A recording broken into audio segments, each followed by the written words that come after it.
நம்மை காக்கும் 48 அப்படின்னா என்ன?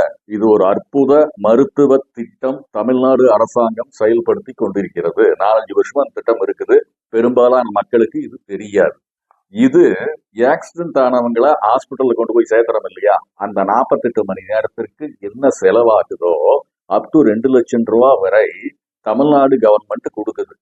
இது தமிழ்நாட்டில் இருக்கிறவங்களுக்கு மட்டுமான கிடையாது. வெளியூர்ல இருந்து வர்றவங்க, வெளிநாடுகள்ல இருந்து வர்றவங்களும் இந்த திட்டத்திற்குள் பொருந்துவார்கள்.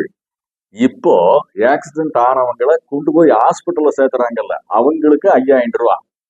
இந்த திட்டத்துல இந்த 5000 ரூபாயும் அடங்கும். இது ரொம்ப முக்கிய செய்தி, விழிப்புணர்வு செய்தி. எல்லாருமே நம்ம பயன்படுத்திக்கணும். மற்றவர்களுக்கு விஷயம் தெரியாத போது மற்றவர்களுக்கும் இந்த திட்டத்தை பத்தி எடுத்து சொல்லணும். ஏன்னா யாருக்கு எப்ப எது வேணாலும் நடக்கலாம். அந்த மாதிரியான காலகட்டத்துல நம்ம வாழ்ந்து கொண்டிருக்கின்றோம்.